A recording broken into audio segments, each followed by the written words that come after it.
राम के नाम वाले गीत नहीं है। आजकल कैसे गीत हैं और गानन की तरफ अगर गौर करें तो ऐसा लगता है कि न गवैयन को पहले तो उधेरे फिर सुनैयन उधेरे।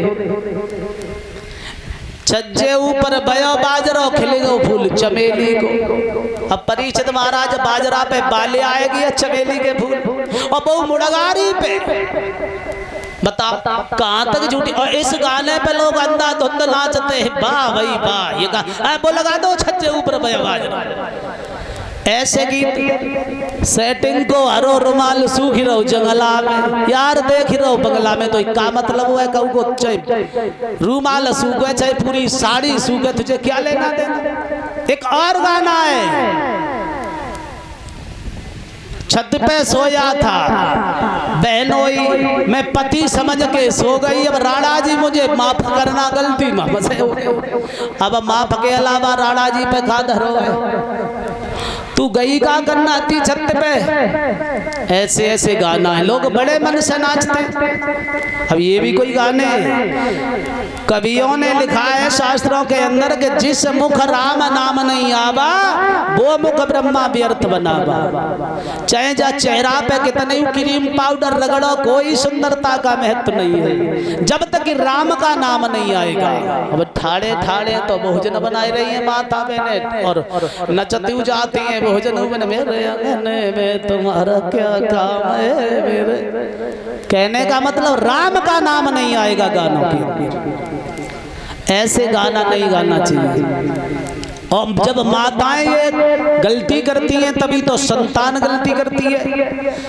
माताओं ने बड़ा अपना स्थान छोड़ दिया है। मैं देखता हूं कि माताएं बहनें बहुत कमी करती हैं, लेकिन ऐसा नहीं करना चाहिए।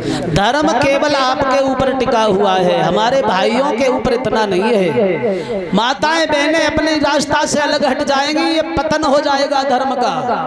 और आप देख ही रहे हो घोर कलयुग तो चल ही रहा है। और अभी घोर नहीं चल रहा है महाराज, कलयुग में 5126 वर्ष हुई है।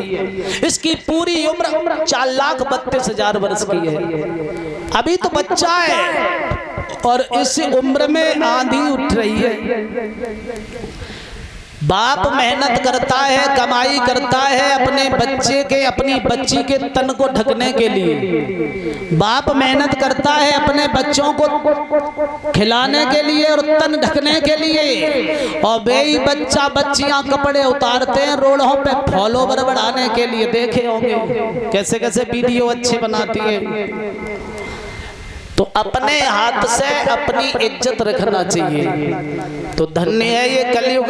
बोलिए गोविंद भगवान की। और बता दे आदमी लालच में बहुत पड़ा है परीक्षित महाराज, लालच में। और लालच बहुत बुरी चीज है। तुम तो ना ही पढ़े, एक पति महाराज तो पढ़े, हाँ जी तो पढ़े। देखो लालच कभी नहीं करे। एक लड़की रहे बाने भगवान शंकर की तपस्या करना शुरू की। और भगवान शंकर ऐसे हैं कि जरा सी तपस्या पे खुश हो जाते। एक दिन भगवान भूतनाथ आ गए सामने। बेटी वरदान मांग ले। बोले बाबा तुम इतनी जल्दी आ गए? हाँ हम बहुत जल्दी प्रसन्न हो जाते, तू वरदान मांग। बेटी बोली भोले बाबा ज्यादा हमें कुछ नहीं चाहिए, हमें ये वरदान दे दो कि हमारे दाढ़ी और मूंछ जमे आए। क्या जमे आए? दाढ़ी और मूंछ। भोले बाबा कहने लगे पागल हो गई क्या, दाढ़ी मूंछ का क्या करेगी? बोले भोले बाबा तुम यही वरदान दे दो कि हमारी दाढ़ी मूंछ निकल आए। भोले बाबा ने कहा तो तेरी जैसी इच्छा। झोली में हाथ डालो, एक डबिया निकाल और दे दी। इस डबिया को जब तू खोलेगी तो दाढ़ी मूंछ जमे आएगी। एक एक बिलाइंद की मूंछें और 1.5 हाथ की दाढ़ी। जब बंद करेगी तो साफ हो जाएगी। बोली ठीक है रुक जा भोले बाबा हम चेक करके देख ले कहीं नकली तो ना है। रुक गए, देख ले डबिया खोली, दाढ़ी मूंछ फिट। डबिया बंद करी, दाढ़ी मूंछ साफ। ठीक है बोले बाबा अब तुम जाओ। अब डबिया तो हमेशा साथ रखे खाए तो संग जाए, तो संग लेटे, तो संग बैठे, तो संग जैसे हमारा आप मोबाइल रखते संग ही संग।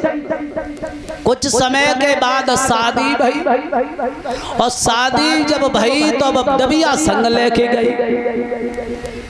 द्वार पे पालकी पहुंच गई, घर की महिलाएं आई हैं, बेटियां आई हैं, उन्होंने कहा चलो अंदर चलो, अंदर चलो। जल्दी में बेचारी चली गई, डबिया पालकी में रही।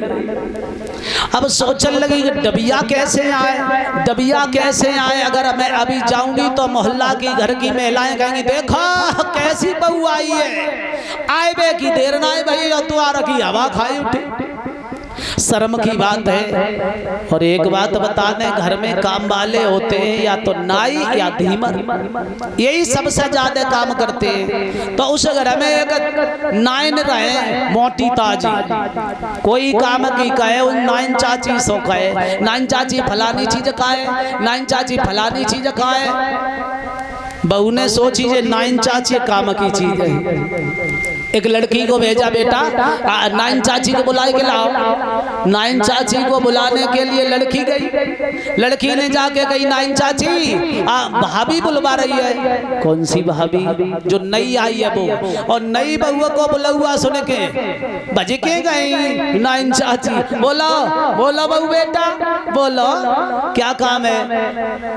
बने 10 रुपया निकाले और हाथ में दे, नाइन चाची ये पैसे रख लो, ठीक है। और बताओ, बात यह है कि हमारी पालकी में एक डबिया है, उस डबिया को ले आओ। नाइन चाची गई, नाइन चाची ने जाके देखा तो डबिया मिल गई। परीक्षित महाराज अब नाइन चाची लालच में पड़ी गई, सोचने लगी क्या करे। जब 10 रुपया जहां तक के दे तो इसका मतलब इसमें कोई लाख 2 लाख की सौदा है। अब कानते बजाए के देख रही है, समझ में ना आ रही जमे है का, कहूँ ना कहते सुन के देख रही है जमे माल बनाए पर रही है तो है का, है तो है का। धीरे धीरे एक मन का तू डबिया खोल के देख ले, एक मन का तू छोड़ो हमें क्या लेना देना है। बुढ़िया की नाय बनी दाली जमे जाए के बाने डबिया कुन्ना में जाए के खोल के देखी। जैसे ही डबिया खोली और दाढ़ी मुंह चपिट, जो दाढ़ी मुंह चपिट भाई अब डुकरिया तंग रही गई, चुका कुन्ना में गिरी वो सब दाढ़ी उखाड़ रही है, बना उखाड़े। और काफी देर हो गई बेचारी रोने लगी, अब क्या करें अब क्या करें। जो तो जानते ही हो परीक्षित महाराज, पत्नी चाहे बूढ़ी हो चाहे नई, हर आदमी को अपनी पत्नी की चिंता है।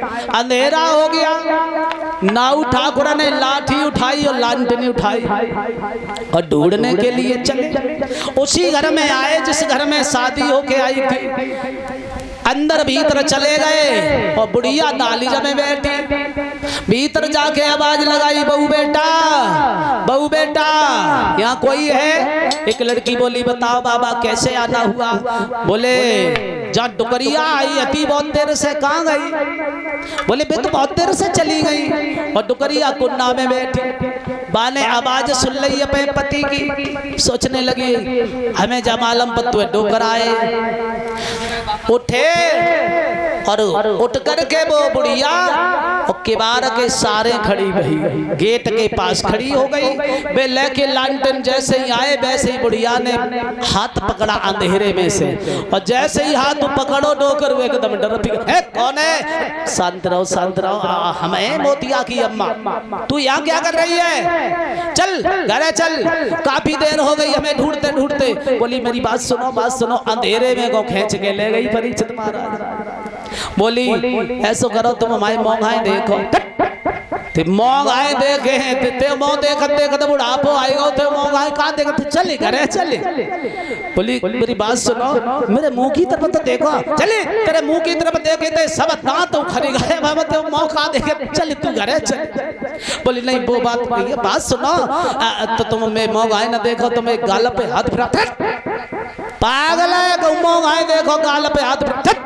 तू घरे चल, कतने बांग खाई लगी है, क्या बात है? अब डुकरिया का चुकाए डुकरा का समझ। मोटी ताजी अति जो पकड़ो हाथ तो कनपटी ते लगाओ, जो कनपटी ते 12 हाथ में आए दाढ़ी की डोकर के वो सोड़ी गई जुकाम, ये क्या हो गया? कहने लगी इसीलिए तो मैं कहती हूँ मेरे मुंह की तरफ देखो, तुम कहूँ कि कहूँ जोते घूम रहे हो। बोले तो रोए क्यों रही है डुगरिया? रोई उठी, मैं कैसे जिंदा रहूंगी, मर जाऊंगी। नाऊ ठाकुर बोले काय को पागल भाई है, चुप रहा, शांत हो जा। अरे हम जय समझेंगे एक किसान और बढ़ेगा, पहले तेरी दाढ़ी मोछ बनाएंगे बाकी बाद में गांव में जाएंगे। चल ले तू घर है, चल ले। कहने लगी अब ऐसे नहीं जाऊंगी, क्या करे? तुम उस तरह कैंची यहीं ले आओ। बोले ठीक है, रुक। गए और जा करके उस तरह कैंची लाए, और उस तरह कैंची लाए के आराम से दाढ़ी में साबुन लगाओ, और जैसे ही दाढ़ी काटी और दाढ़ी काट के छुरा मूंछ पे टेको, दाढ़ी फिर फिट। अब दाढ़ी काटे तो ले मोछ फिट, मोछ काटे तो ले दाढ़ी फिट। डोकर को गुस्सा आई, पसीना आएगा, दाढ़ी बनाते बनाते उठे, एक लात दे तई दाढ़ी का दाढ़ा। किसान की 6-6 महीना में साल में इतनी बड़ी नाय होती है, तुरंत होती है। जब तक बीमारी कहाँ बनी? कहने लगी क्या बताए महाराज, बीमारी तो ये बनी है कि जब बहू आई है नहीं, हाँ जाने एक डबिया मंगाई, और जब से मैं डबिया लेके आई और तभी से मैं ब्यादा संग आई, तभी से मैं दाढ़ी मूछ निकले आई। अब डोकर उठे, बहू के पास आवाज लगा रहे, बहू बेटा, ओ बहू बेटा, अरे तुमने जब बुढ़िया को कौन सी भावई लगाई रही जगह, एक बिलाई देगी मोछ है और टेढ़ बिलाई देगी दाढ़ी ठाड़ी है। और बहू तो समझ गई कि डुगरिया ने डबिया खोल ला रही। बहू बोली बाबा काहे नाइन चाची? बोले जनाब ताली जब बैठी है। बहू गई और बहू बोली नाइन चाची तुम्हारी बनी ना है, तुमने डबिया खोल ली। बोली बेटा अब कुछ भी हुआ हो, जो हुआ है वो ठीक हुआ है, अब हमें जब भावई से निकालो। बहू बोली डबिया कहाँ है, दोनों ढक्कन कहाँ है? 5-6 पुटरिया भोसु लगो हतो। बोली जही कहीं गिर गए, सब रात डुगरिया ने भोसु फटको, तब दोनों ढक्कन मिले, बहू को दिए, बहू ने दोनों ढक्कन लगाए, दाढ़ी मूछ साफ, बेमतलब छुन छुल के सब गाल लाल पर गए डुगरिया के। तो देखो लालच में नहीं पड़ना चाहिए, क्योंकि लालच जो है बहुत बुरी चीज है। इसलिए भगवान का नाम लेना चाहिए, अंत समय पे कुछ काम नहीं आएगा, केवल भगवान का नाम।